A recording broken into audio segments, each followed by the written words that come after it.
What you will learn in this episode. Debunking myths. Think talent or immersion is the key to fluency? Think again. Discover what really makes language learning effective. Unlock the power of movies. Learn how to transform watching movies into a dynamic language learning experience. Boost your speaking skills. Get practical tips on how to actively practice speaking while enjoying your favorite films. Master your learning mindset. Learn how to stay relaxed, positive, and avoid stress to absorb language faster. Welcome to the Deep Dive. Today, we're tackling something pretty ambitious. Learning a new language. Not just learning it, but getting fluent in 6 months. Yeah, 6 months. It sounds pretty out there, doesn't it?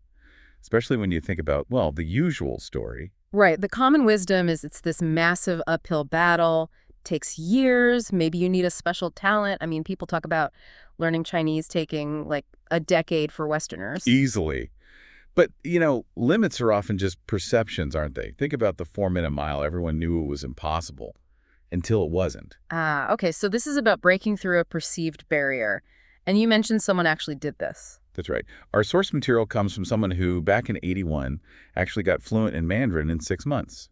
And the key was applying specific insights from psychology. Okay, so not magic, but method. Exactly. It's about understanding some core principles and then, crucially, taking specific actions, things anyone can do, really. All right, let's dive into those principles then. What's the first big idea? Okay, principle 1 is all about focusing on stuff that matters to you. Language content that's relevant. See, learning is really driven by attention, meaning relevance, and memory, of course. Okay, relevance drives attention. Think of it like this. You're walking in a forest. You probably don't notice every leaf, right? But if you see a fresh bear track. Whoa, okay, yeah, that gets your attention. Instantly memorable. Precisely. Because it's relevant to your survival. So for language, you need to learn the vocabulary and phrases that are immediately useful for your goals, what you want to talk about. So ditch the generic phrase book about asking for directions to the library if I never go to libraries? Pretty much. It's like learning to use tools. You get good by using them for real jobs. Yeah. There's a story about a colleague. She couldn't learn Chinese typing in night school. 9 months, getting nowhere. Then boom, work crisis. Needed a Chinese manual done in 48 hours. And guess what? She learned it. Mastered it. Because suddenly it was incredibly relevant. Critical even. Wow. Okay, so principle 1, focus on relevance. What's next? Principle 2, use the language as a tool. Right from day one. Like, actually communicate. Even if you barely know anything. Yes, especially then. Don't wait until you feel ready. Just start using whatever you have to get your message across, even if it's clumsy. The source mentions someone spending hours on a train in China. Barely knew any Mandarin.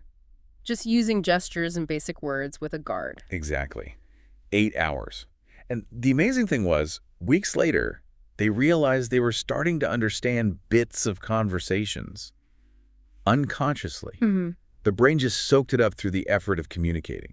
Like how little kids learn, isn't it? They just babble and point and somehow figure it out. That's a great comparison. They use language to get what they need. It's functional from the start. Okay, so relevance, use it as a tool. Principle 3. Principle 3 is about understanding the message first. You need comprehensible input. Comprehensible input, meaning? Meaning, if you understand the gist of what someone's saying, even if you don't know every word, you acquire the language unconsciously. It just sort of sinks in. Okay. So understanding comes before, like dissecting the grammar. Way before. Stephen Krashen's research really backed this up. He showed people learn much better by understanding messages than by just studying grammar rules. It's acquisition, not just learning facts. So it's less like studying history and more like physical training. That's a perfect way to put it. It is physiological training. There's this story of a woman from Taiwan, top marks in English class, came to the U.S., couldn't understand a thing people said, like English deafness. Her brain literally filtered out the sounds she wasn't used to. Wow, so you have to train your ears. Train your ears to hear the new sounds, and train your face, all those muscles, about 43 of them, to actually make the sounds. Okay, that's huge. Relevance, use it, understand the message. What's principle 4? Your state matters, your psychophysiological state, basically how you feel. How you feel affects learning. Massively. If you're stressed, anxious, scared, learning shuts down. But if you're happy, relaxed, curious, your brain's wide open. Makes sense. Hard to learn when you're freaking out. Totally. And part of this is being okay with ambiguity. You have to tolerate not understanding everything at first. Okay, don't demand perfection right away. Yeah, if you need to understand every single word, you'll just get frustrated and probably give up. Be comfortable with a bit of fog. Got it. Okay, those are the big principles. Now, how do we actually do this? What are the actions? Right, 7 actions. Action 1, listen a lot. Just immerse yourself in the sounds. It's called brain soaking. Brain soaking, like Paonyunzi in Chinese. Exactly that. Even if you don't understand, just listen to the rhythm, the patterns, the music of the language. Let your brain get used to it. Okay, soak the brain. Action 2. Get the meaning first. Even before you worry about the words, use context, body language. Look at their face, how they're standing. Yeah, and look for patterns. If you know one Romance language, you can often guess meanings in another, right? Same idea. Communication is bigger than just words. Makes sense. Action 3. Start mixing. Take the few words, maybe 10 verbs, 10 nouns, 10 adjectives, and just start combining them creatively. Like a baby saying, me bath now. Precisely. Don't worry about perfect sentences. Just try to make combinations that communicate something. Be playful. Okay, don't be afraid to sound basic. Action 4. Focus on the core.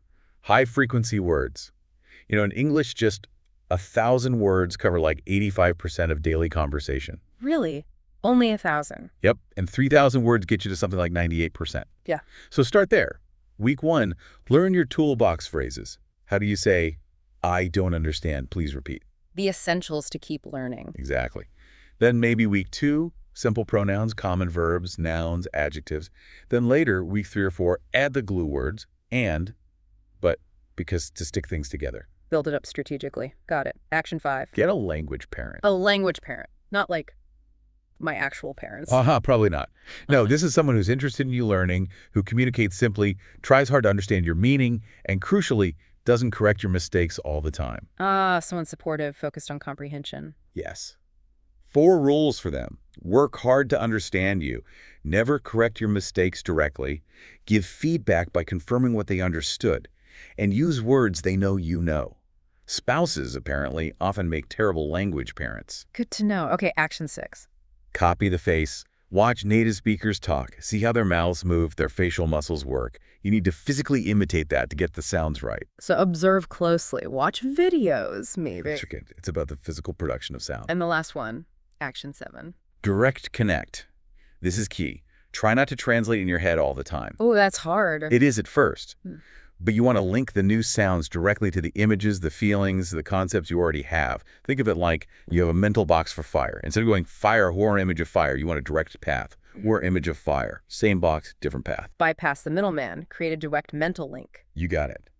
So those 5 principles and 7 actions, if you apply them consistently, the idea is that fluency in 6 months is genuinely achievable for, well, pretty much any motivated adult. It really shifts the focus, doesn't it? Away from just grammar books and tests towards active use, understanding, and making it personal.